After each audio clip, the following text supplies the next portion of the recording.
The sky above Haven Colony burned red, not the gentle crimson of the planet's usual sunset, but the angry glow of ships in low orbit.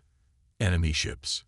Captain Tom James stood at the edge of the colony's main defense bunker, his weathered face illuminated by the emergency lights. 3 days. That's how long they had been under siege by the Void Armée. 3 days of constant bombing, of fear, of watching their outer defenses crumble one by one. Captain. The voice came from behind him. Lisa Bell, his second in command, approached with a data tablet in her hand. Her uniform was stained with dirt and what looked like engine oil. The north shield is down to 18%. If they hit it again with those plasma cannons. She didn't need to finish. They both knew what it meant. How many ships do we count now?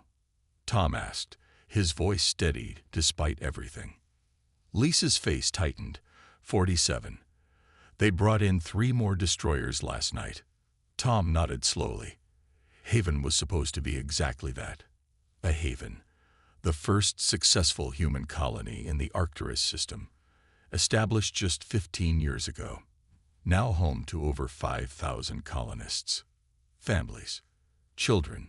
People who had come to build a new life, not die in an unprovoked alien attack. The civilians, he asked. Safe for now. All in the underground shelters. Food and water for 2 more weeks, at most.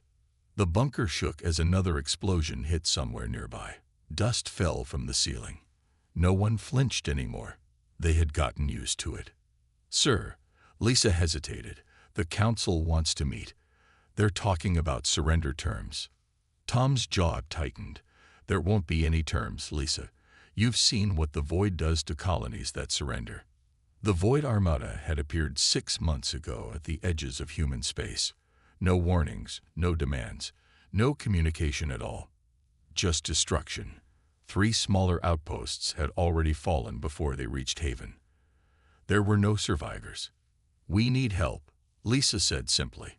Earth is at least 4 months away at the fastest FTL speeds, Tom replied. By the time they even get our message. Lisa stepped closer, lowering her voice. That's why I came to find you. I think we have something. Come with me. Deep beneath the main colony complex, past the civilian shelters and emergency power systems, Lisa led Tom through a narrow service tunnel. They had to crouch to avoid hitting their heads on the low ceiling. What exactly are we looking for down here? Tom asked, his flashlight beam cutting through the darkness. Do you remember when we first established the colony, how the survey team found those strange metal structures embedded in the mountain? Tom nodded. The structures had been studied briefly, determined to be remnants of some ancient civilization long gone from Haven. Nothing of immediate value had been discovered, so research had been deprioritized in favor of getting the colony established. Well, Lisa continued, Ben from engineering has been studying them in his spare time. Yesterday, when we lost contact with our communication satellites, he came to me with a theory. They reached a heavy metal door at the end of the tunnel. Lisa pressed her palm against a scanner, and the door slid open with a hiss. Inside was a large chamber carved directly into the rock. The walls were lined with strange, angular metal panels that seemed to shimmer despite the lack of direct light. In the center of the room stood Ben Miller, the colony's head engineer, hunched over what looked like a control panel. Captain. Ben nodded, his eyes bloodshot from lack of sleep. Glad Lisa found you. What am I looking at, Ben? Tom asked, gazing around the alien chamber. It's a communication relay, sir. Not just any relay. Ben's eyes lit up with excitement despite their dire situation. This technology is incredible. The ancients who built this, they were using quantum entanglement for instant communication across vast distances. Instant. Tom's attention snapped into focus. You mean no light speed delay? Exactly, Lisa cut in. If we can get it working, we could send a message directly to Earth. Not in months. Now, hope flickered in Tom's chest for the first time in days, but he quickly tempered it. Does it even work after all this time? That's what we've been figuring out. Ben gestured to the alien console. The system still has power. Some kind of energy source we don't understand. I've managed to interface our equipment with it, but there's a problem. The network it was designed to connect to is gone. So it's useless. Tom's shoulders slumped. Not necessarily, Ben replied. I think I can reconfigure it to send a broad-spectrum pulse, like a shout into the darkness. If Earth has any quantum receivers, even experimental ones, they might pick it up. That's a big might, Tom said. It's all we have, Lisa replied simply. Tom looked between his two officers, then at the alien technology surrounding them. How long to get it ready? Give me 6 hours, Ben said. You have 3, Tom replied. The North Shield won't last 6. Exactly 3 hours later, the modified alien relay stood ready. The team had connected their own equipment to the ancient technology, creating a hybrid system that looked more like a mechanical monster than a communication device.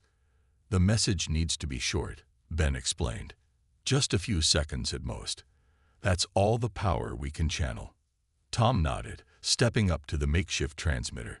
He took a deep breath and pressed the record button. This is Captain Thomas James of Haven Colony. We are under attack by the Void Armada. 47 ships, 5,000 civilians. Our defenses are failing. We need immediate assistance. These are our coordinates. After sending the message, a deafening silence filled the alien chamber. No one knew if it had worked, if anyone had heard them. The ground shook violently as another bombardment began above. Back to your stations, Tom ordered. We hold as long as we can. On the bridge of the Void Armada's command ship, General Drac observed the human colony with cold, calculating eyes.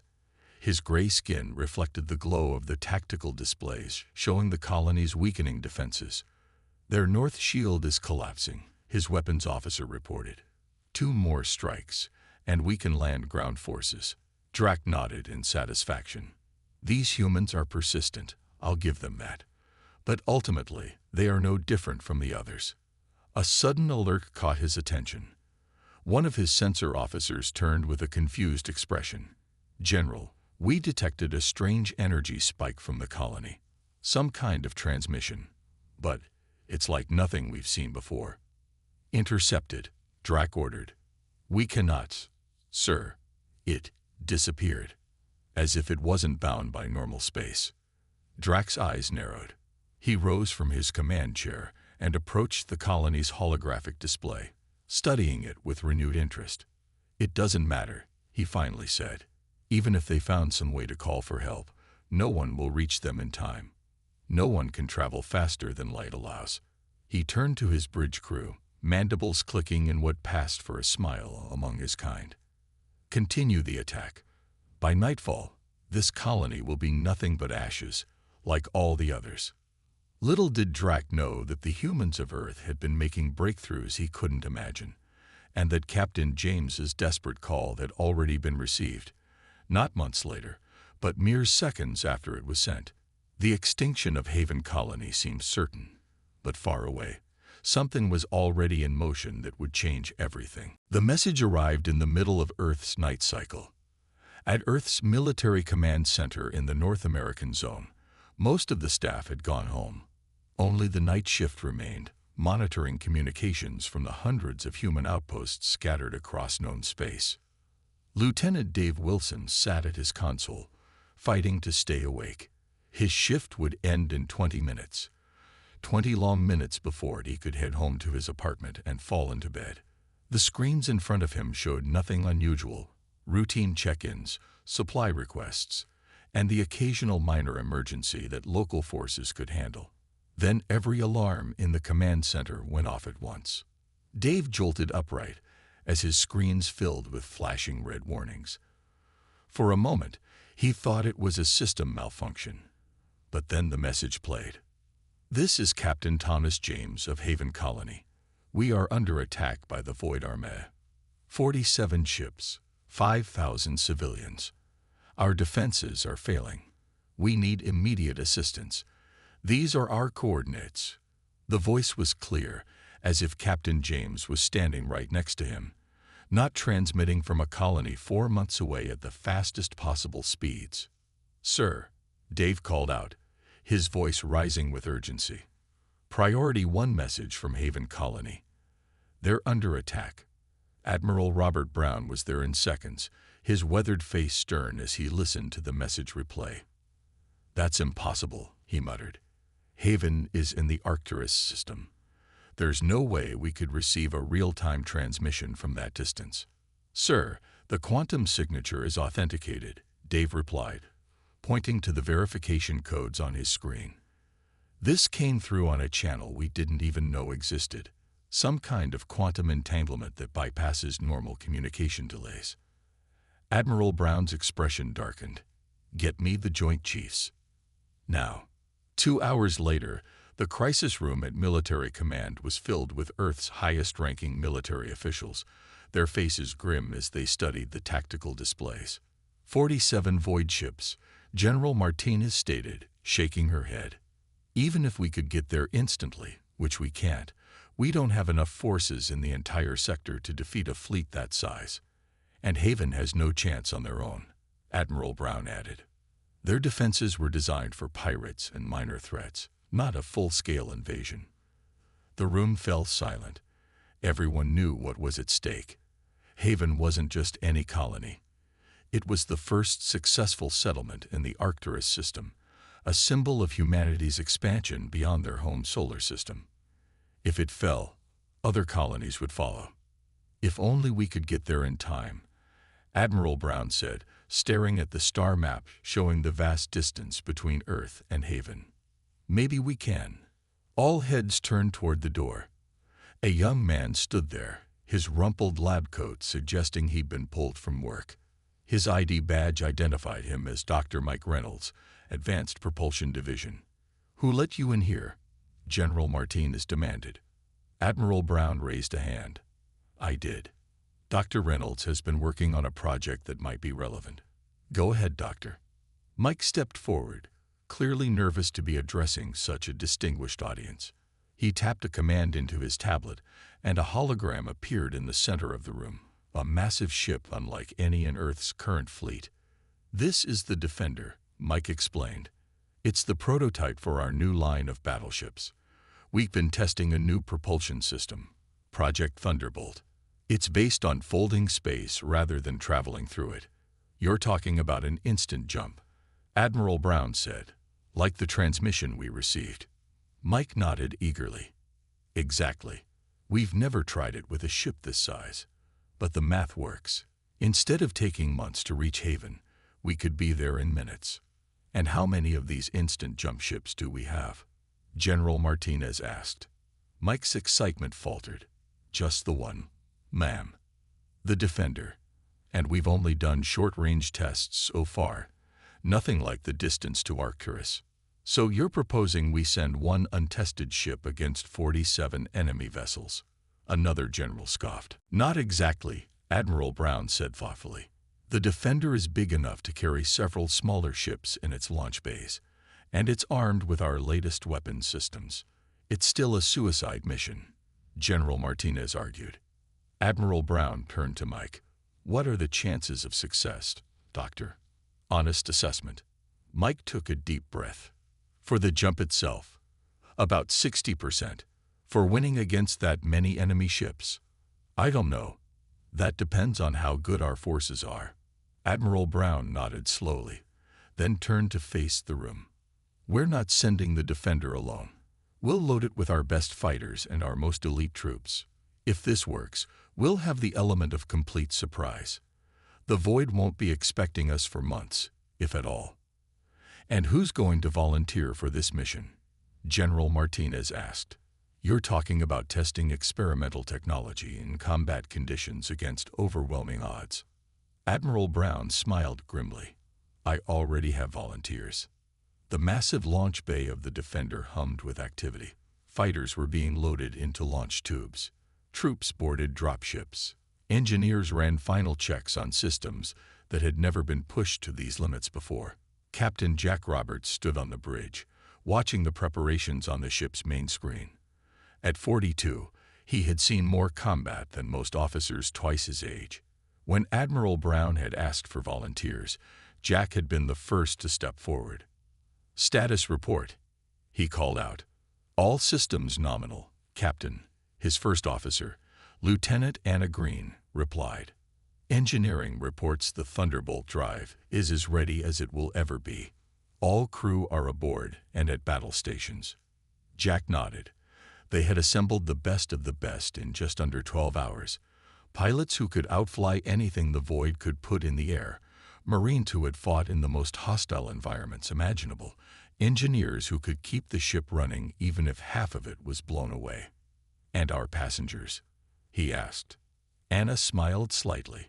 "Special forces are loaded and ready, sir. Colonel Taylor says his troops could use a good fight." Jack returned the smile. Colonel Bill Taylor and his Special Forces unit had a reputation for doing the impossible. If anyone could help the colonists on the ground, it was them. A communication alert sounded. Admiral Brown's face appeared on the main screen. "Captain Roberts, you are cleared for launch. Remember, this is a rescue mission first. Save those colonists if you can, but your primary objective is to assess the Void's capabilities and return with that intelligence if the battle goes against you." "With all due respect, Admiral," Jack replied, "we're not planning on losing this fight." Admiral Brown's stern expression softened slightly. "Godspeed, Captain. Make Earth proud." The communication ended. Jack turned to his crew, all watching him expectantly. "Ladies and gentlemen, we're about to make history. In a few minutes, we'll attempt the longest jump ever made by a human vessel. If we succeed, we'll arrive at Haven in time to save thousands of lives and show the Void Armada that humanity is not to be trifled with." He paused, looking each crew member in the eye. "I won't lie to you. The odds are against us. But Earth is counting on us. Haven is counting on us. So let's show them what humanity's finest can do." Lieutenant Green straightened in her chair. "All stations report ready, Captain." Jack nodded. "Engage the Thunderbolt drive." The engines began to hum, the sound rising to a pitch that seemed to vibrate through every molecule of the ship. On the view screen, space itself appeared to bend and stretch. "Drive at maximum power," the chief engineer reported. "Preparing for jump in 3, 2, 1. The stars outside suddenly stretched into lines, then vanished altogether as the Defender and its crew leaped into the unknown, carrying with them Haven's only hope for survival. The jump was nothing like the simulations. Captain Jack Roberts gripped his command chair as reality itself seemed to tear apart around the Defender. The massive battleship shuddered violently, metal groaning under stresses it was never designed to endure. Warning lights flashed across every console on the bridge. "Status report," Jack shouted over the noise. Lieutenant Anna Green fought with her controls, trying to make sense of the readings. "Unknown, sir. We're somewhere, but sensors aren't functioning properly. The Thunderbolt drive is overheating." Through the main view screen, Jack could see nothing but swirling darkness, occasionally broken by flashes of energy that resembled lightning. They were passing through some kind of space between spaces, a realm that human eyes were never meant to see. "Engineering report," Jack called into the comm. Chief Engineer Pete Kelly's voice came back, strained and breaking up with static. "Drive. Holding, Captain. But barely. We've never pushed it this far before." She wasn't ready for a jump this long. Jack made a quick decision. All power to structural integrity, and the drive itself. Shut down non-essential systems. "Already done, sir," Anna replied. "But we're still seeing dangerous power fluctuations." A particularly violent shudder ran through the ship, followed by the sound of a distant explosion. "Damage report," Jack demanded. "Sections 12 through 15 reporting hull breaches," the tactical officer called out. "Emergency force fields are holding, but we've lost 2 of our smaller vessels in Bay 3. Jack cursed under his breath. Those ships would have been valuable in the coming battle. "How long until we reach Haven?" he asked. Anna shook her head. Impossible to say, sir. Our navigation systems can't make sense of where we are. Could be minutes, could be hours. Jack stood up, steadying himself against his chair as the ship continued to shake. I'm going to check on our troops.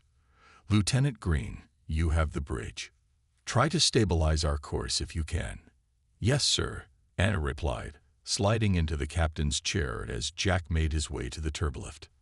In the main hangar bay, Colonel Bill Taylor was addressing his Special Forces troops when Jack arrived.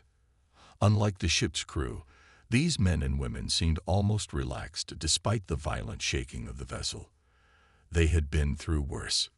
Captain on deck. Someone called out, and the soldiers snapped to attention. At ease, Jack said, Colonel Taylor, I need a word. Bill Taylor was a tall, muscular man with a face that looked like it had been carved from stone. He nodded to his troops and stepped aside with Jack. How bad is it? Bill asked without preamble. Bad enough, Jack admitted. The ship is holding together, but the jump is putting more strain on the systems than we anticipated. We may arrive at Haven with some damage. Bill nodded, unsurprised. My troops are ready regardless. We can deploy from orbit even if the ship can't land. Good, Jack replied. But there's something else you should know. Lieutenant Smith from Intelligence has been analyzing the data we have on the Void Army. It's worse than we thought. Jack handed Bill a data tablet. On it was a series of images showing Void ships in various sectors of space, along with a timeline. They're not just attacking randomly, Jack explained. They're systematically wiping out every spacefaring civilization they encounter. Haven isn't special. It's just next on their list. Bill's eyes narrowed as he studied the information. So this isn't just about saving one colony. It's about stopping them before they reach Earth. Exactly, Jack said. Admiral Brown suspects they're eliminating potential threats before launching a full-scale invasion of Earth itself. That's why this mission is so important. Even if we can't save Haven, we need to gather intelligence on their capabilities. A violent lurch of the ship interrupted their conversation, nearly throwing both men off their feet. Captain Roberts to the bridge immediately. Anna's voice came over the comm, tight with urgency. Jack and Bill exchanged a look. Stay ready, Colonel, Jack said before hurrying back toward the turbolift. When Jack returned to the bridge, he found chaos. Smoke filled the air from a burned-out console, and crew members were working frantically at their stations. Report, Jack called out. Anna looked up from the main console, her face pale. The Thunderbolt drive is failing, sir. We're being pulled out of the jump prematurely. Where are we? That's the thing, sir, the navigation officer replied. According to our calculations, we're still at least 2 light-years from Haven. The drive couldn't handle a full distance. Jack's heart sank. 2 light-years was better than the 4 months it would have taken at regular FTL speeds, but it was still too far to help the colony in time. Options, he asked. Chief Engineer Pete Kelly's voice came over the comm. Captain, I might have a solution. The drive core is damaged but not destroyed. If we vent the plasma from the main reactor directly into the Thunderbolt chamber, we might be able to make one more short jump. That sounds extremely dangerous, Jack replied. It is, Pete admitted. We're talking about a 30% chance of success, 70% chance of blowing ourselves to atoms. But it's the only way we reach Haven in time. Jack closed his eyes briefly, weighing the options. Open space outside the jump field was relatively safe. They could make repairs, send a message back to Earth about what they had learned, and return home. Or they could risk everything on one more desperate jump. He thought of the 5,000 colonists on Haven, their faces upturned to the sky as enemy ships rained destruction down upon them. Do it, he ordered. Prepare for the second jump. As the crew worked frantically to prepare the ship for the risky maneuver, Lieutenant John Smith approached Jack quietly. Captain, there's something else you should see, he said, offering a data tablet. Jack took it, scanning the information quickly. It was a more detailed analysis of the Void Armada's movements, compiled from the ship's long-range sensors during their brief exit from the jump field. "Are you sure about this?" Jack asked, his voice low. John nodded grimly. "Yes, sir. The data is clear. The void ships at Haven aren't just a random battle group. Based on the energy signatures and formation patterns, that's their command fleet. Their leader is there." Jack's expression hardened. "So if we can somehow defeat them at Haven, it could cripple their entire invasion plan," John finished. "But sir, even with all our advanced technology, we're still outnumbered. The Defender is powerful, but not that powerful." Jack handed the tablet back. "Then we'll just have to be smarter than they are. Get this information to Colonel Taylor and the tactical team.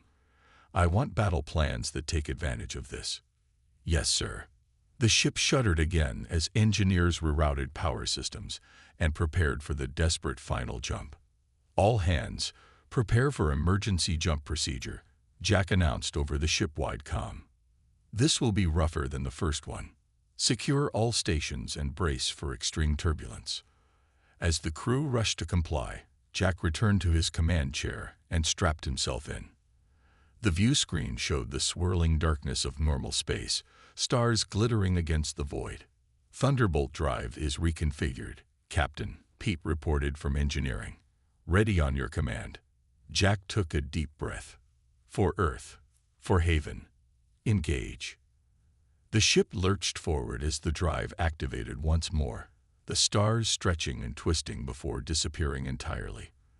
The Defender shuddered violently, but this time there was a sense of purpose to their journey. They were no longer testing an unproven technology. They were bringing war to the void. On Haven, the situation had become desperate. Captain Tom James crouched behind a fallen wall, dust covering his uniform and blood caking the side of his face.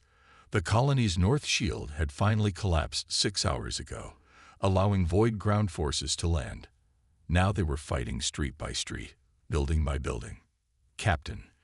Lisa crawled up beside him, her rifle clutched tightly in her hands. "They've reached the central plaza. We can't hold them much longer." Tom nodded grimly. He had already ordered all remaining civilians to retreat to the deepest underground shelters. His soldiers were fighting bravely, but they were vastly outnumbered and outgunned. "What about the east sector?" he asked. "Still holding, but barely," Lisa replied. "Ben rigged some of the mining explosives as traps. That's slowed them down." A series of explosions rocked the ground nearby, sending debris raining down around them. Tom ducked lower, shielding Lisa with his body until the dust settled. "We need to fall back to position 3, he said, checking his weapons charge. "We can't let them reach the civilian shelters." Lisa nodded. She was about to speak when her communication device beeped. She looked at it with surprise. "It's Ben," she said. "He's still at the relay station. Says he's picking up strange energy readings in orbit." Tom frowned. "The void bringing in more ships?" "No." Lisa's eyes widened as she read the message. "He says it's different. Nothing like the void signatures, and it just appeared out of nowhere." Hope flickered in Tom's chest, but he quickly suppressed it. False hope was more dangerous than none at all. "Probably just a sensor malfunction," he said. "Tell him to." The sky above them suddenly lit up with a brilliant flash of light, so bright that both of them had to shield their eyes. When they looked up again, the red glow of the void ships had been replaced by something else. Multiple streaks of blue-white light descending rapidly from orbit. "What is that?" Lisa whispered. Before Tom could answer, his comm unit crackled to life. A voice came through, clear and strong. A voice he didn't recognize. "Haven Colony, this is Captain Jack Roberts of the Earth Battleship Defender. We received your call. Hold fast. Reinforcements are incoming." On the bridge of his flagship, General Drack was watching the ground assault with satisfaction when alarms began blaring across the command deck. "What now?" he demanded, irritated by the interruption. His sensor officer turned, mandibles clicking nervously. "Unknown energy signature detected, General. Massive power readings, like nothing we've ever seen." "Show me," Drack ordered. The main view screen changed to show the space above Haven. At first, there was nothing but the stars and his own fleet. Then, suddenly, reality itself seemed to tear open. A swirling vortex of energy appeared where empty space had been moments before. "What is that?" Drac demanded, rising from his command chair. Before anyone could answer, a massive ship emerged from the vortex, larger than any vessel in his own fleet, its hull gleaming with unfamiliar weapon systems. Behind it came smaller ships, dozens of them, pouring out of the tear in space like angry insects from a disturbed nest. "Impossible," Drac whispered. "No species has mastered instant space travel. The humans can't be here." "They can't." "Sir, they're deploying fighters," his weapons officer called out, "and drop ships heading for the surface." Drac's shock quickly turned to anger. "Target that main vessel. All ships, concentrate fire." His fleet responded immediately, energy weapons powering up and locking onto the defender. But the human ship moved with surprising speed for its size, its shields flaring blue as they absorbed the first volleys. "Their shields are holding," the weapons officer reported, unable to keep the surprise from his voice. "Our weapons are having minimal effect." "Impossible," Drac repeated, watching as the human vessel unleashed its own weapons. Brilliant beams of energy lanced out from the defender, striking 3 of his destroyers simultaneously. The void shift shields collapsed instantly, their hulls rupturing in explosive decompressions. For the first time in his long military career, General Drac felt fear. Captain Jack Roberts watched the battle unfold on the defender's tactical display. Their sudden arrival had given them a crucial advantage. Surprise. The Void Fleet was scrambling to respond, their formation breaking apart as ships attempted to reposition. "Target their command vessel," Jack ordered. "Lieutenant Green, prepare to deploy our fighters." "Fighters ready for launch, sir," Anna replied. "Colonel Taylor's dropships are also prepared to depart." Jack nodded. "Launch all fighters. Tell Colonel Taylor he is clear to begin the ground assault." The ship shuddered slightly as launch bays opened, disgorging dozens of sleek fighter craft. Unlike the bulky Void ships, Earth's fighters were small, fast, and nearly impossible to hit. They streaked toward the enemy fleet, weapons blazing. "Sir," the communications officer called out, "I've established contact with Haven's defense forces. Captain James is requesting immediate assistance in the colony's central district." "Route his coordinates to Colonel Taylor," Jack replied. "Tell him help is on the way." On the main view screen, Jack could see the Void's command ship, a massive dark vessel bristling with weapons. It was turning slowly, trying to bring its main guns to bear on the defender. "They're targeting us, sir," the tactical officer reported. Jack smiled grimly. "Let them try. Shields at maximum. Return fire with the main cannons." The defender's advanced weapons systems came to life, energy building in the forward arrays. Unlike the crude plasma weapons used by the Void, Earth's ships were equipped with focused particle beams, weapons that could slice through enemy shields like they weren't even there. "Fire," Jack ordered. The beams lanced out, striking the Void command ship with pinpoint accuracy. Its shields flared and then collapsed, sections of its hull peeling away under the assault. "Direct hit," the tactical officer called out. "Their weapon systems are severely damaged." "Sir, Colonel Taylor reports his forces have landed," Anna said. "They're engaging Void ground troops near the colony center." Jack nodded. The battle was far from over, but they had achieved the impossible.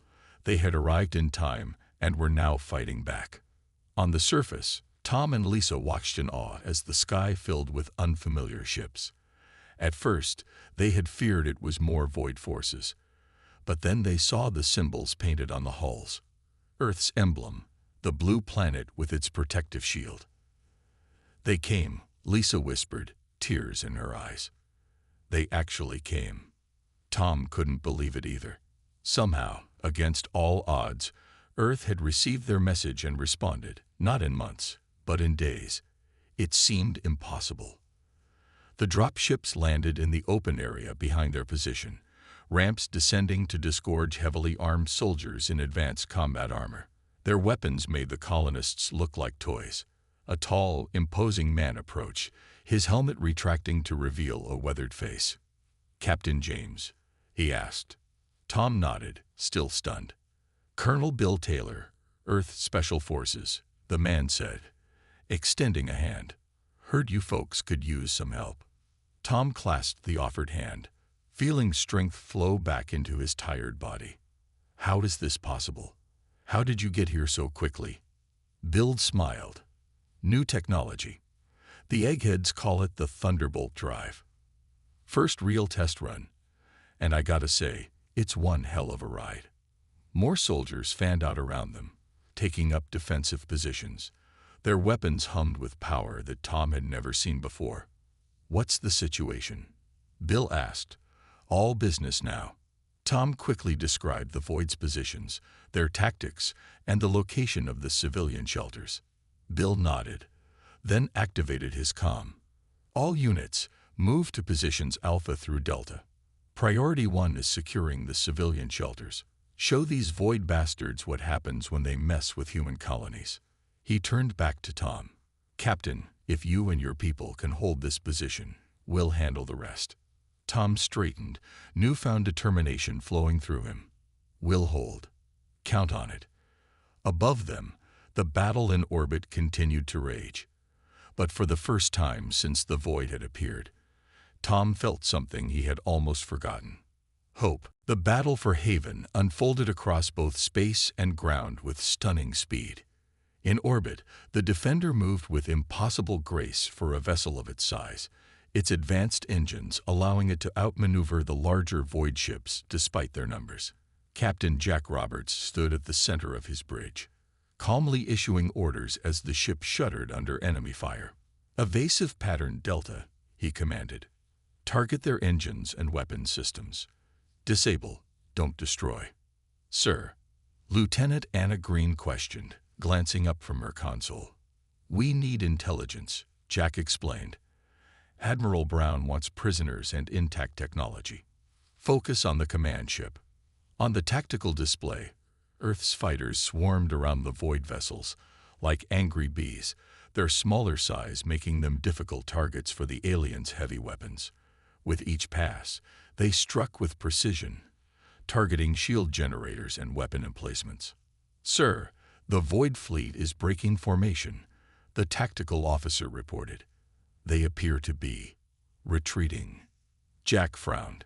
This wasn't the behavior he expected from an armada that had conquered multiple systems without defeat.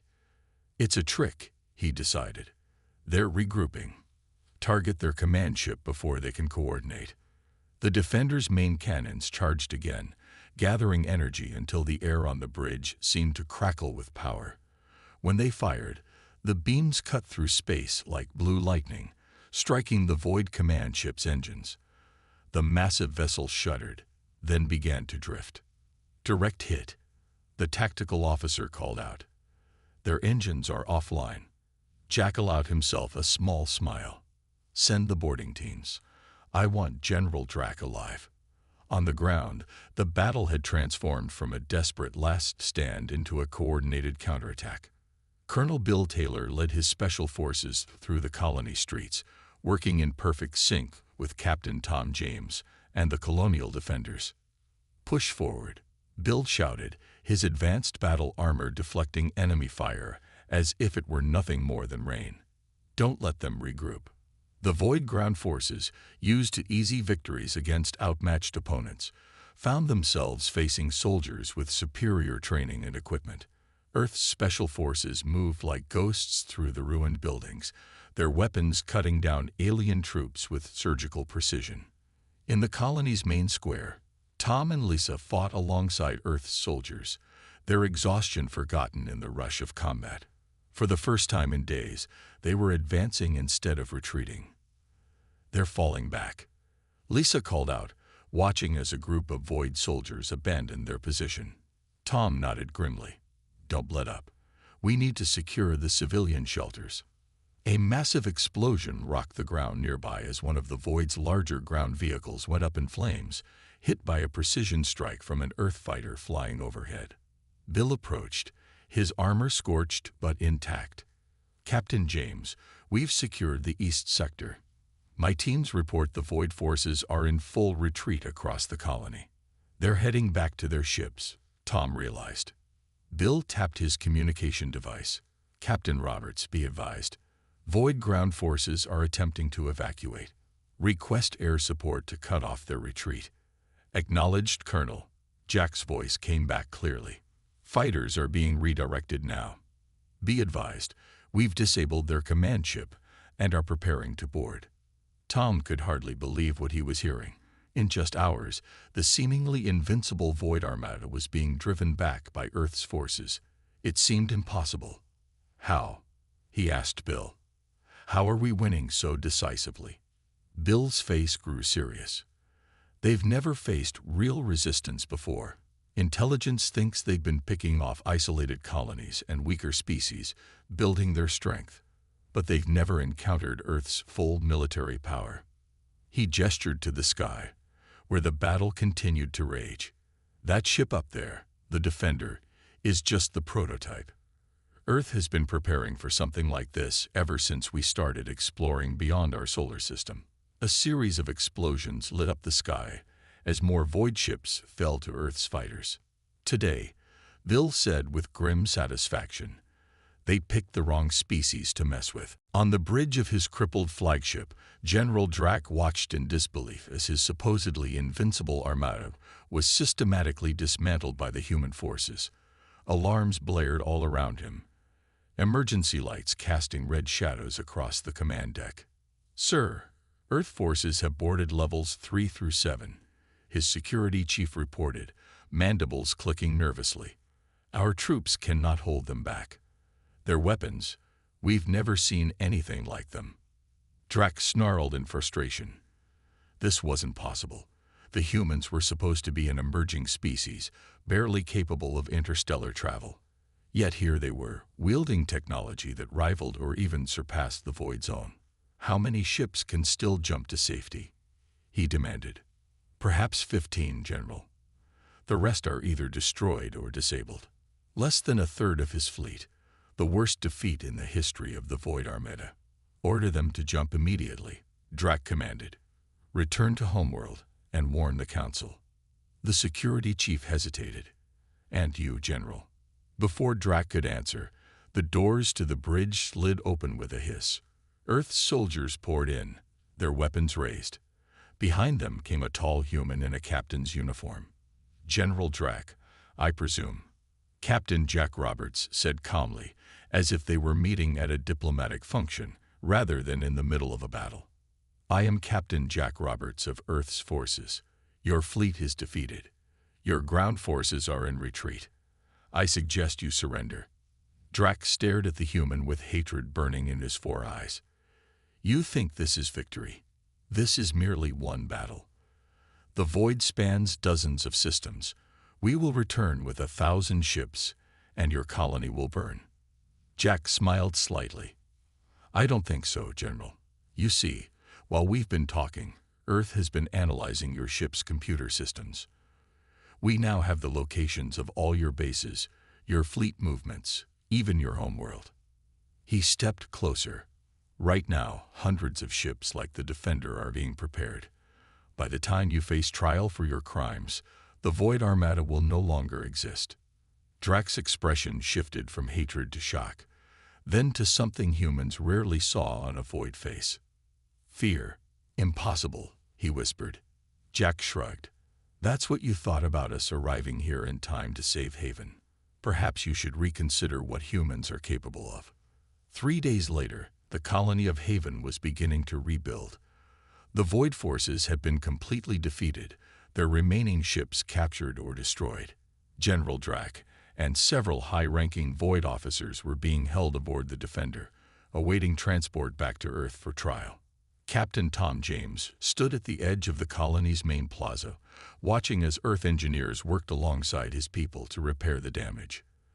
The Defender hung in orbit above them, a gleaming guardian promising that Haven would never again be unprotected.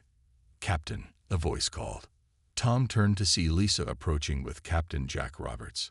"The last of the civilian shelters have been opened," Lisa reported, smiling for the first time in days. "Everyone's safe." Tom nodded, relief washing over him. "Thanks to Earth." Jack shook his head. "Thanks to your message. If you hadn't found that ancient relay, we would never have known about the attack until it was too late." "What happens now?" Tom asked. "Now," Jack said, "Earth knows the threat. The Defender will remain here to protect Haven while more ships are built. The Void thought they could pick us off one by one, colony by colony. They thought we were weak and isolated." He looked up at the sky, where the stars were beginning to appear as dusk fell. "They were wrong," he continued. "Humanity stands together. An attack on one colony is an attack on all of us, and they've learned what happens when Earth's forces arrive." Tom looked at the alien general being led in restraints toward a transport ship nearby. When Drax saw him watching, the general paused. "You," Drax said, his voice filled with bitterness. "You should have been easy prey. No one should have come for you." Tom stepped forward, facing the alien who had nearly destroyed his home and killed his people. "I told you someone would come," he said simply. As Drax was led away, Tom looked back at the colony, damaged but standing, its people alive and free. Above them, Earth's mightiest force kept watch, a promise to all humanity's children among the stars. "You are not alone. We will always come." The Great Hall of the Galactic Council buzzed with nervous energy. Representatives from 47 different species sat in their assigned seats, their various forms creating a colorful mixture of scales, fur, feathers, and stranger things. The emergency meeting had been called suddenly, and everyone wanted to know why. Ambassador Kale of the Altari Federation stood at the center podium. His blue skin looked pale today, and his usually calm demeanor seemed shaken. The Altari were known throughout the galaxy as peaceful explorers, always eager to make new friends among the stars. But today, Kale looked like someone who had seen a ghost.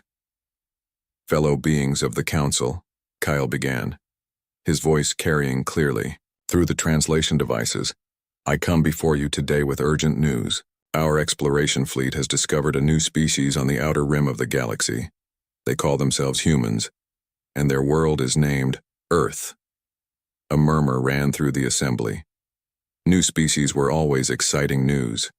The galaxy was vast, and finding intelligent life was still a rare and wonderful event. Most representatives leaned forward with interest. General Vex of the Draconis Empire stood up from his seat. The massive reptilian warrior was nearly twice the height of most other beings in the room. His red scales gleamed under the chamber lights, and his yellow eyes fixed on Kale with predatory interest. "New species mean new territories," Vex said, his voice a deep rumble. "New resources, new worlds to bring into the Empire. This is good news indeed." Several other representatives nodded. The Draconis Empire controlled 50 star systems and was always looking to expand. Their military might was unmatched in the known galaxy, and they had never lost a war. But Kale shook his head violently. "No, General, you do not understand. These humans, they are different. They are dangerous in ways we have never encountered before." Laughter erupted from the Draconis section. General Vex's officers found the idea amusing. The Altari were known for being cautious, but this seemed extreme even for them. "Dangerous?" Vex asked, still chuckling. "Ambassador, with respect, your people see danger in their own shadows. What could one primitive species possibly do to threaten the mighty Draconis Empire?" Kale's hands trembled as he activated the holographic display above the podium. Images of a blue and green world appeared, showing continents and oceans that looked surprisingly similar to many other inhabited worlds. "Let me tell you what we found," Kale said quietly. "Earth is a beautiful world, rich in resources and perfect for life. When our ships first approached, we expected to find a peaceful civilization, perhaps in its early stages of development. The display changed to show images of human cities, Tall buildings reached toward the sky, vehicles moved along paved roads, and millions of lights twinkled in the darkness. They have achieved basic spaceflight, Kale continued. They have small colonies on their moon and nearby planets. By all appearances, they seemed like any other developing species. So we made contact using standard peaceful protocols. The assembled representatives watched with interest. First contact procedures were well established. The Altari were experts at it, having successfully introduced dozens of species to galactic civilization. What happened next changed everything we thought we knew about warfare, Kale said, his voice dropping to almost a whisper. When we landed on Earth to meet their leaders, they welcomed us. They were curious, friendly, eager to learn about the galaxy beyond their world. We spent months with them, studying their culture and sharing our knowledge. General Vex looked bored. This all sounds perfectly normal, Ambassador. Where's this supposed danger you speak of? Kyle's eyes met the general's, and there was something in that gaze that made even the mighty Draconis warrior pause. The danger, General, is in their history. While we were learning about human culture, we discovered something terrifying.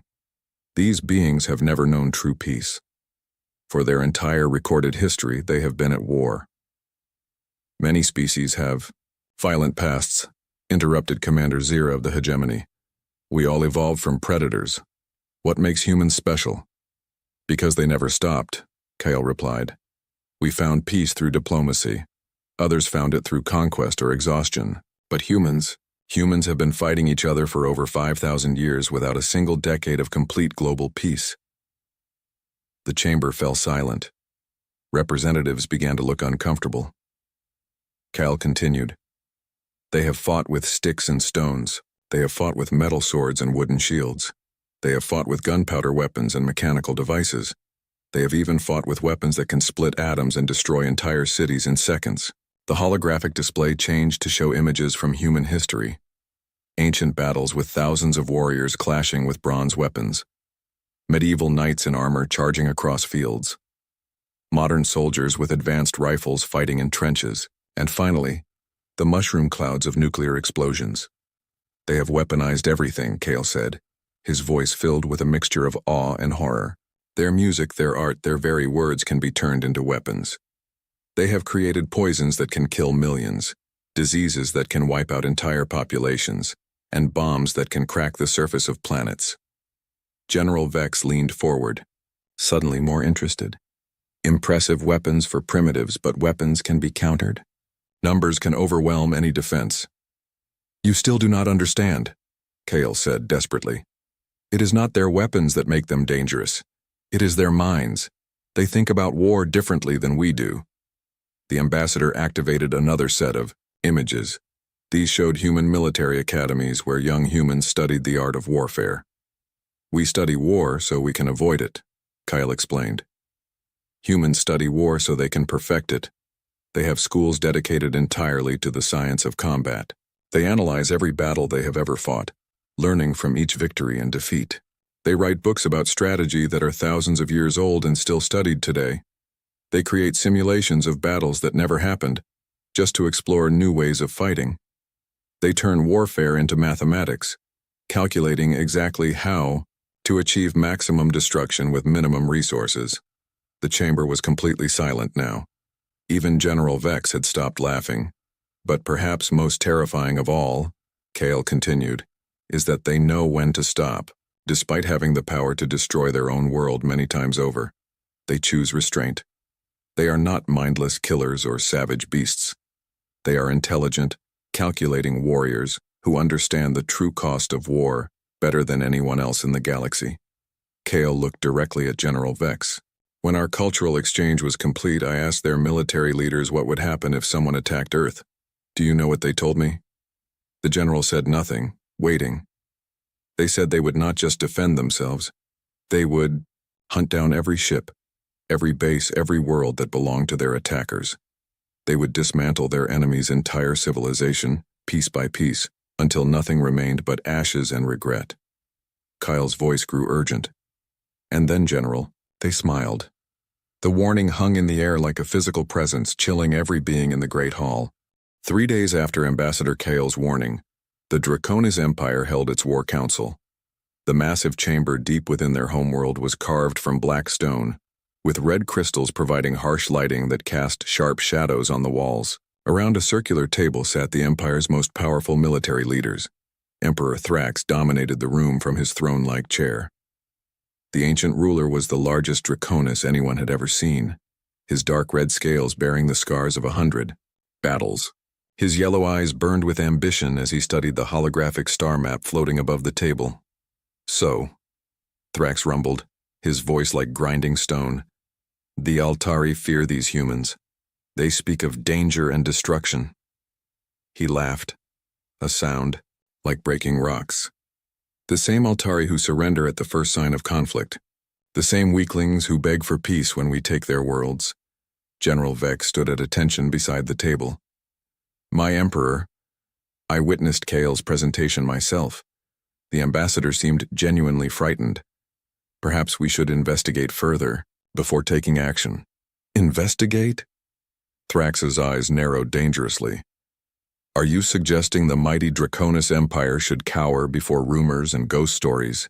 "Of course not, my lord," Vex said quickly.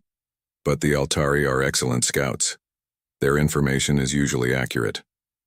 "Their information about military strength is worthless," Admiral Rax interrupted from across the table. The naval commander was younger than most others present, but his record was perfect.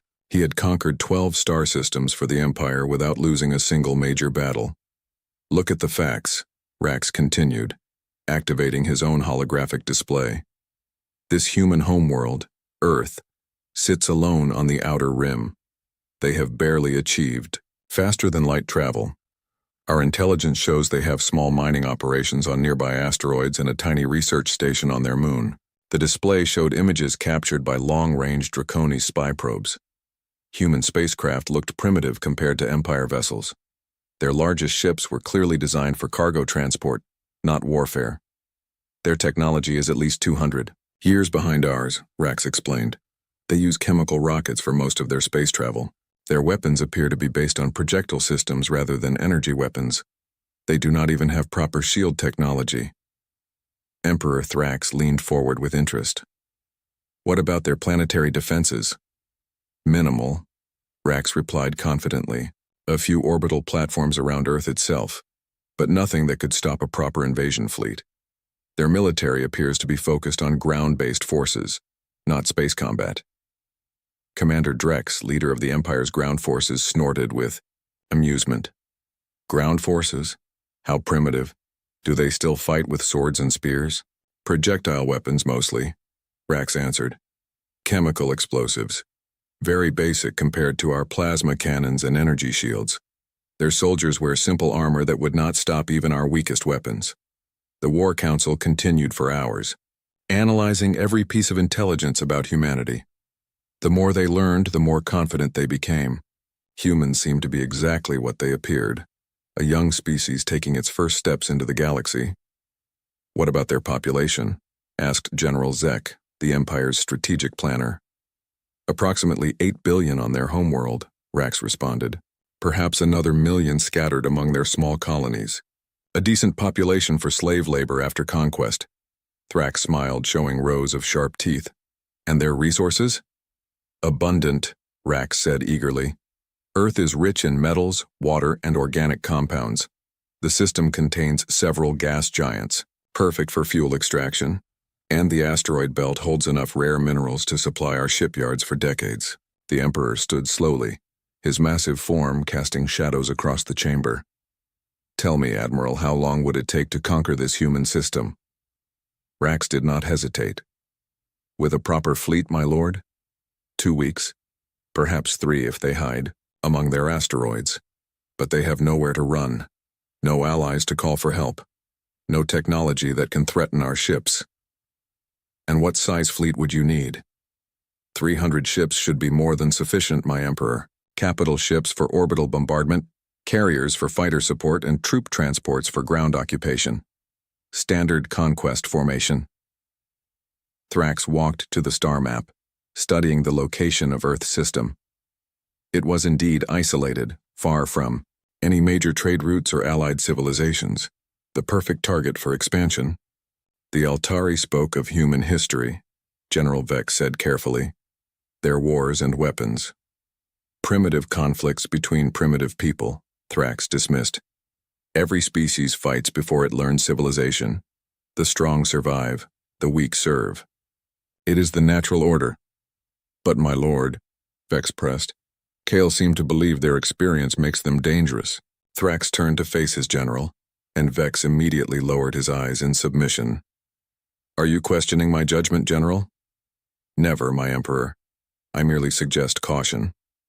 Caution is for the weak, Thrax declared. The Draconis Empire was built through strength and decisive action. We have conquered 50 star systems.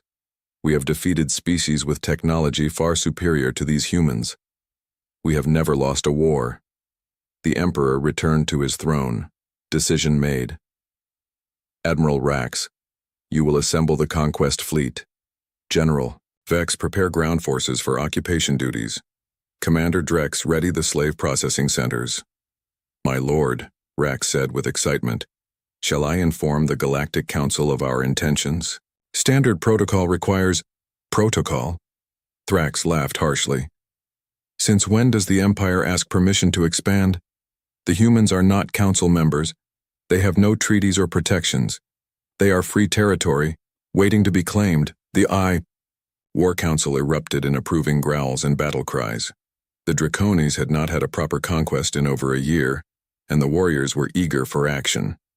Besides, Thrax continued, the Council is full of weak species like the Altari. They would waste months debating and negotiating. By the time they make a decision, Earth will already be flying our flag. Within hours, orders went out across the Draconis Empire. Shipyards worked overtime to prepare vessels for war. Weapons were loaded, troops were briefed, and supply chains were organized. The machinery of conquest began to turn. Admiral Rax stood on the bridge of his flagship, the massive dreadnought Empire's Wrath. Through the viewport he could see the assembled fleet, 300 ships of various sizes, from nimble fighters to planet-killing battleships. It was enough firepower to reduce worlds to ash. Admiral, his communications officer reported, the fleet is ready for departure. Excellent, Rax replied. Set course for the Sol system, maximum speed. As the Draconis war fleet engaged there, faster-than-light drives and disappeared into hyperspace, heading toward Earth. None of them noticed the small Altari scout ship that had been monitoring their preparations. Ambassador Kale watched the departure with growing dread. His attempts to warn the Council had failed. His direct appeals to the Emperor had been ignored. Now, the most powerful military force in the galaxy was heading toward a world they did not understand. Kale tried desperately to send a warning message to Earth, but Draconis jamming technology blocked all communications to the Sol system. The humans would face the invasion alone, with no warning of what was coming. As his ship jumped to hyperspace, racing to alert the Galactic Council, Kale could only hope that his fears were wrong. Perhaps the humans were just another primitive species after all. Perhaps the Draconis would achieve another easy victory. But deep in his heart, the ambassador knew better. The galaxy was about to learn why humans smiled when they talked about war. The Draconis war fleet dropped out of hyperspace at the edge of Earth's solar system like a cloud of metal death. 300 ships of various sizes spread across the darkness, their hulls gleaming with weapon ports and armor plating. Admiral Rax stood on the bridge of his flagship, studying the tactical displays with satisfaction. Report, he commanded his bridge crew. Long-range scanners show minimal activity around the third planet, his sensor officer replied. Several small orbital stations, a few dozen ships moving between the inner planets. No major defensive installations detected. Just as our intelligence predicted, Rax said with a smile. These humans are even more primitive than expected. Signal the fleet to assume attack formation. The massive Draconis ships began moving into their standard conquest pattern. Heavy battleships formed the front line, their plasma cannons charging for planetary bombardment. Carrier vessels released swarms of fighter craft that buzzed around the larger ships like angry insects. Troop transports hung back, waiting for the initial bombardment to clear any resistance. Admiral, The communications officer reported, "We are receiving a transmission from the human vessels. How many ships are they sending to meet us?" Rax asked, expecting to hear about desperate evacuation fleets or perhaps a small militia force. 37 ships, sir. They appear to be converted civilian vessels, cargo haulers, mining ships, and what looks like a passenger transport. Rax laughed so hard he nearly fell from his command chair. 37 ships against our 300? He wiped tears from his yellow eyes. These humans are either incredibly brave or incredibly stupid. The human fleet approached slowly, their ships looking like scrap metal compared to the sleek Draconis war vessels. The largest human ship was barely 1/10 the size of Rax's flagship, and most were much smaller. "Sir, they are requesting communication," the communications officer reported. "Put them through," Rax said, still chuckling. "I want to hear what these primitives have to say before we destroy them." The main screen flickered to life, showing the bridge of a human vessel. A man in a simple military uniform sat in the captain's chair, his expression calm and alert. His name tag read, "Captain Blake." "This is Admiral Rax of the Draconis Empire," Rax announced proudly. "I am here to claim this system for the Empire. You will surrender immediately and your deaths will be quick." Captain Blake studied the Admiral for a moment, then replied in a steady voice. "This is Captain Blake of the Earth Defense Force. You have entered our territory without permission and with obvious hostile intent. You have exactly 10 minutes to leave our system, or we will be forced to defend ourselves." The Draconis bridge crew erupted in laughter. Even Rax's most serious officers found the humans' words amusing. "Defend yourselves?" Rax asked, still smiling. "Captain, I have 300 warships. You have 37 cargo vessels. Do you understand mathematics?" Blake's expression did not change. "Admiral, we tried peace once. It didn't work out very well for the people who broke it. You now have 9 minutes and 30 seconds.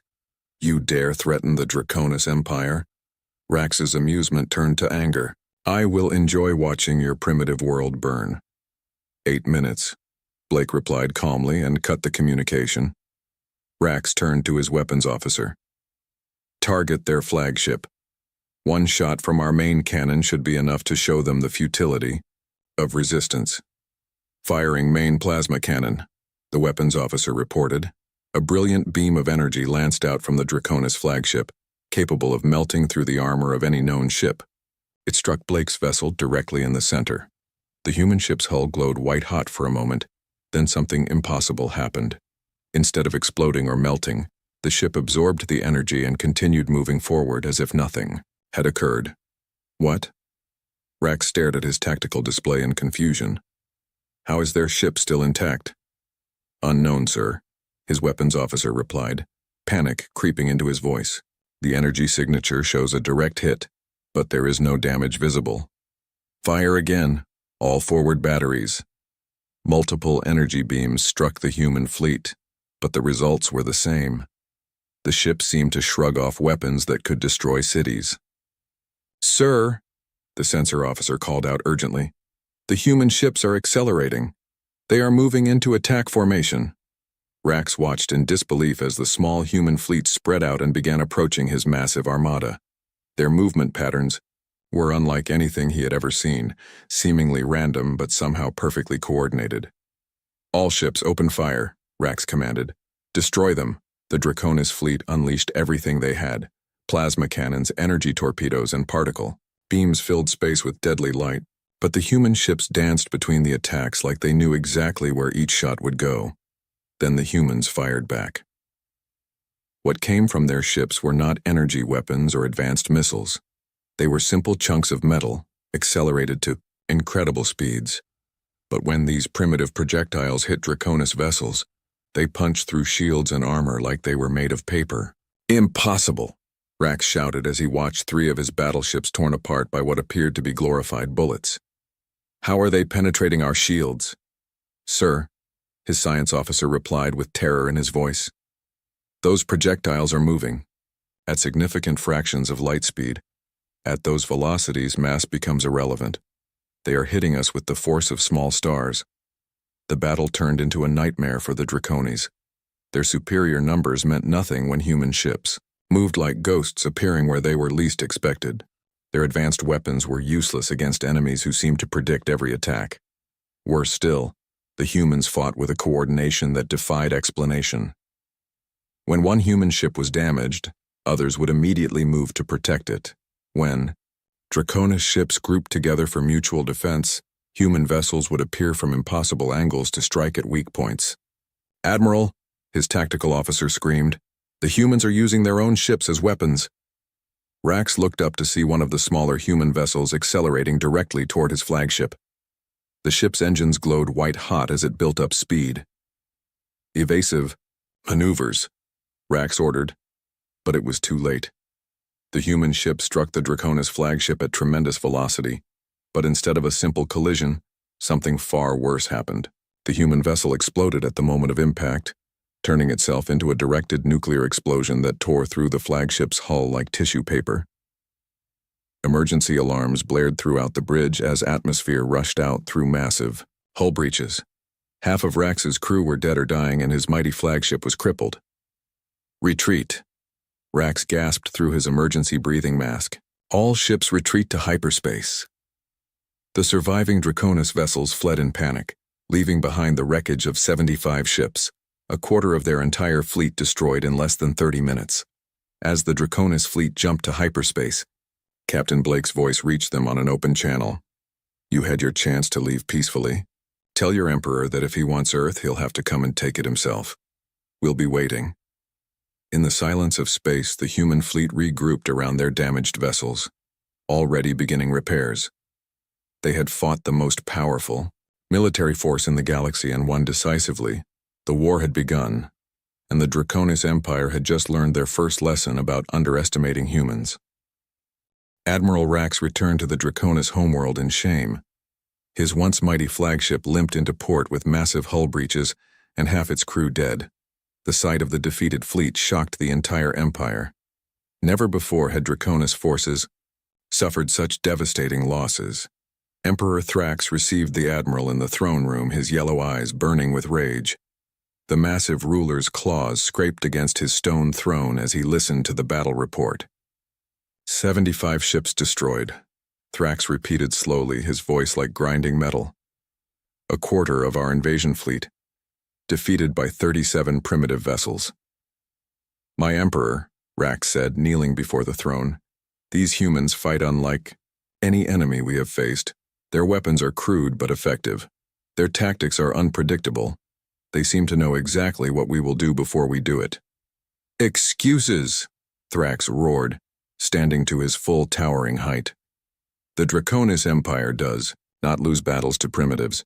You will return with the full battle fleet. Every ship we have, crush these humans completely." Within days, the Empire mobilized its entire military force. 800 warships gathered in space above the Draconis homeworld, the largest fleet ever assembled. General Vex commanded the ground forces while Admiral Rax led the space battle. Groups, they would not underestimate the humans again. "This time we take no chances," Thrax declared at the final war council. "Bombard every human world from orbit. Turn their planets to glass, leave nothing alive." The massive armada jumped to hyperspace, heading for Earth with enough firepower to destroy entire star systems. But this time, the humans were ready. Earth's defense force had grown during the month between battles. The 37 ships that fought the first engagement had become over 200 vessels. More importantly, these were no longer converted civilian craft. They were purpose-built warships designed specifically to kill Draconis. Captain Blake stood on the bridge of the new flagship, Humanity's Resolve. The vessel looked nothing like the cargo hauler he had commanded in the first battle. This ship was sleek, deadly, and covered in weapon systems that the Draconis had never seen before. "Sir," his communications officer reported, "long-range sensors detect the Draconis fleet. 800 ships, all military class." 800, Blake mused. "They're serious this time. Signal the fleet to assume defensive positions around Earth and activate the orbital platforms." What the Draconis scouts had missed during their reconnaissance were the massive weapon platforms humanity had built in Earth's shadow. Disguised as asteroids and space debris, These installations contained humanity's most devastating weapons. When the Draconis fleet arrived, they found not 37 ships, but a coordinated defense network that spanned the entire solar system. Human vessels moved in perfect formation while hidden platforms powered up weapons that glowed with dangerous energy. "All ships attack," Admiral Rax commanded, determined not to repeat his previous failure. "Overwhelm them with numbers." The Draconis fleet charged forward like an avalanche of metal and fire, but as they entered the inner solar system, they discovered that the humans had learned from the first battle too. The space around Earth erupted in explosions as hidden mines detonated against Draconis hulls. These were not random explosions. Each blast was precisely timed and positioned to cause maximum damage. The humans had turned the vacuum of space itself into a weapon. "Impossible," Rax shouted as he watched dozens of his ships torn apart by traps he never saw coming. "How did they mine an entire star system in 1 month?" His science officer studied the tactical displays with growing horror. "Admiral, these are not simple mines. Each explosion is coordinated with the others. The humans have calculated the exact blast patterns needed to destroy our formations." The human fleet attacked while the Draconis were still reeling from the minefield. But this time, the humans did not rely on converted cargo ships and desperate tactics. They fought with military precision that made the Draconis look like amateurs. Human vessels moved in groups of 3, each group covering the other's weaknesses. When Draconis ships tried to surround them, the humans would scatter and regroup instantly. When the aliens attempted to retreat, human ships would appear behind them as if they had predicted the movement. "How are they everywhere at once?" "General," Vex demanded from his command ship. "It is as if they know our battle plans before we make them." The truth was even more disturbing. The humans had studied every recorded Draconis battle for the past century. They knew exactly how the Empire fought, what tactics they used, and how they would respond to any situation. The Draconis military doctrine, which had conquered 50 worlds, was completely predictable to human strategists. But the real horror came when Draconis forces tried to land on human colonies. The Empire had planned to use their superior ground forces to capture human worlds, but they found that every human settlement had become a fortress. On Mars, Draconis troops landed to find empty cities that turned into death traps. Every building was booby-trapped, every street was a kill zone, and every human civilian was apparently a trained soldier. The Red Planet became a graveyard for Draconis ground forces.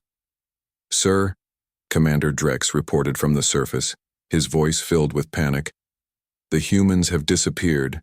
The entire population has vanished, but they left behind thousands of automated weapons. The cities are killing our troops without any defenders present. On Europa, the Ice Moon's human mining colonies proved even more dangerous. The humans had used their knowledge of the moon's unstable ice sheets to create massive traps. When Draconis forces landed, entire sections of the surface collapsed, swallowing hundreds of troops in freezing water. But most disturbing of all was what happened on the asteroid belt mining stations. The humans did not fight to defend them. Instead, they evacuated completely, leaving behind what appeared to be normal mining equipment. When Draconis forces occupied the stations, they discovered too late that the mining equipment had been converted into weapons. Asteroid processing plants became mass drivers, firing chunks of rock at near-light speed toward Draconis ships. The aliens found themselves under bombardment from their own captured positions. "They have turned everything into a weapon," Rax screamed as another of his battleships was destroyed by what had once been a simple ore processor.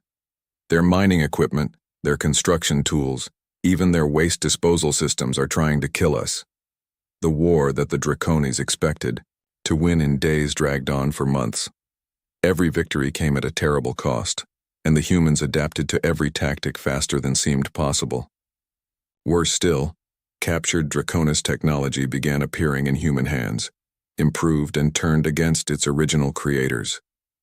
"Admiral," his intelligence officer reported during one particularly bad week, "the humans have somehow copied our shield technology and made it better.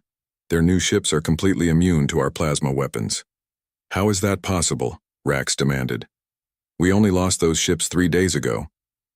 "Unknown, sir. But they are also using our own communication frequencies to coordinate their attacks. They appear to understand our technology better than we do. As the Draconis fleet slowly retreated toward the outer solar system, having lost over half their ships, Admiral Rax finally understood what Ambassador Kale had tried to warn them about. The humans were not just defending their home. They were learning, adapting, and evolving their tactics with every battle. The Draconis Empire, which had never lost a war, was being systematically dismantled by an enemy that treated warfare like a science. 6 months after the war began, the remnants of the Draconis fleet limped back toward their home system. Admiral Rax commanded only 150 ships from the original 800 that had attacked Earth. His once proud armada was broken, defeated, and demoralized. But as they dropped out of hyperspace near the Draconis homeworld, Rax discovered something that made his blood freeze. Human ships were already there, waiting for them. "Impossible," Rax whispered, staring at the tactical display. 20 human vessels hung in space between his fleet and the planet, their sleek forms dark against the stars. How did they get here? "We destroyed all their hyperspace-capable ships." His science officer's voice trembled with fear. "Sir, these are not the same ships we fought at Earth. The design is completely different. It appears they have reverse-engineered our faster-than-light technology and improved it."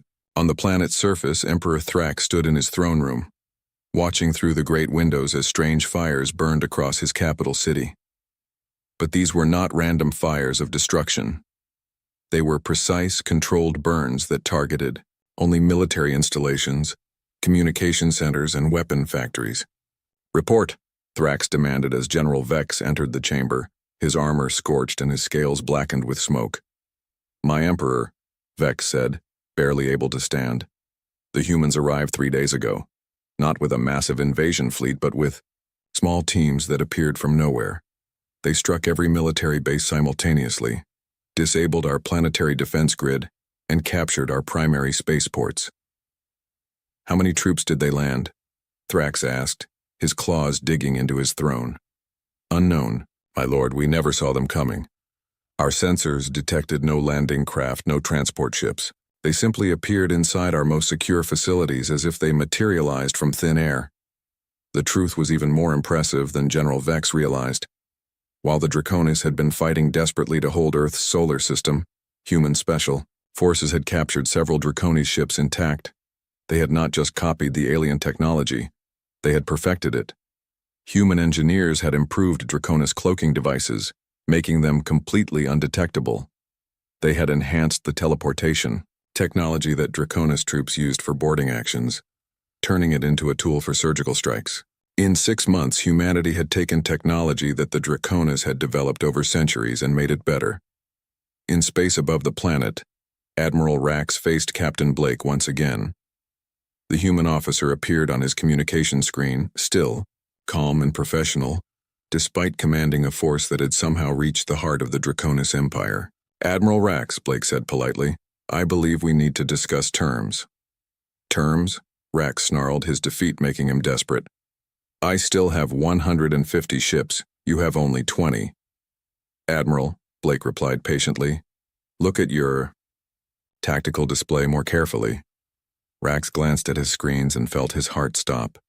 The 20 human ships he could see were surrounded by empty space that somehow registered as solid objects on his sensors. Dozens of cloaked vessels hung invisible around his fleet, their weapons already locked onto Draconis targets. "We could destroy your remaining ships right now," Blake continued, "but that would serve no purpose. The war is over, Admiral. The question is what happens next." On the planet below, Emperor Thrax faced his own impossible situation. Human soldiers had occupied every major city on the Draconis homeworld, but they had done so without killing a single civilian. Military targets were destroyed with surgical precision, but hospitals, schools, and residential areas remained untouched. "They could have killed everyone," General Vex reported in amazement. "Their weapons are powerful enough to crack our planet's crust. Instead, they disabled our military and left the population unharmed. I do not understand their strategy." Thrax understood perfectly, and it terrified him more than any threat of destruction. The humans were not conquerors seeking to enslave or destroy their enemies.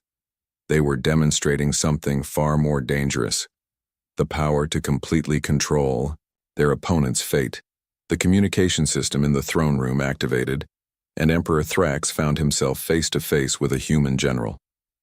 The man was older than Captain Blake, with gray hair and tired eyes that had seen too much war. "Emperor Thrax," the human said, "I am General Adams of the Earth Defense Command. We need to talk." "You dare address the Emperor of the Draconis Empire as an equal?" Thrax roared, his pride making him defiant even in defeat. "No," Adams replied calmly. "I address you as the former emperor of a former empire. Your military is destroyed, your fleet is captured, and your worlds are under our control. But we are not here to gloat or to rule over you." Thrax leaned forward, confused despite his anger. "Then why are you here?"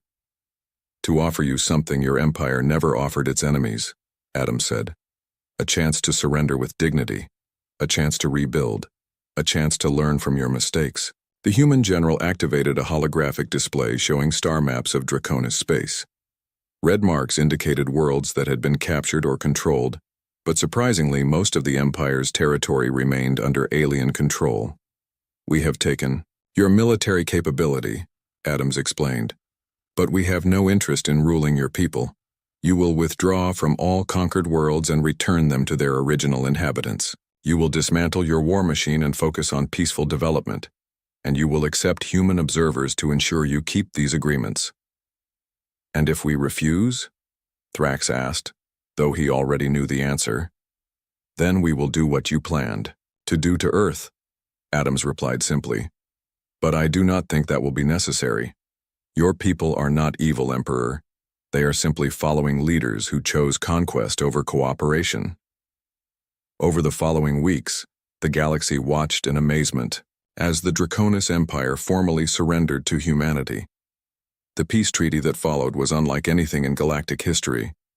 Instead of demanding tribute or territory, the humans insisted on education and reform.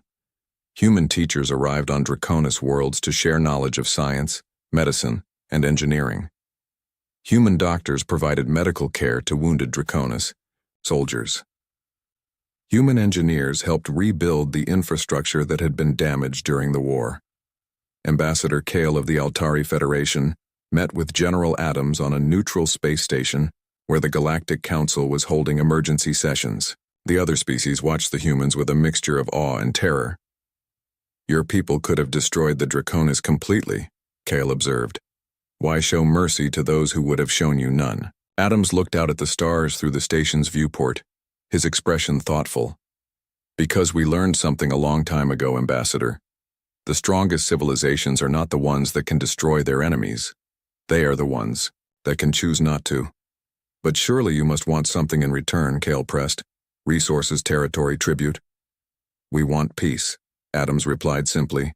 "Real peace, the kind that comes when former enemies become friends. The Draconis are not our enemies anymore. They are our responsibility."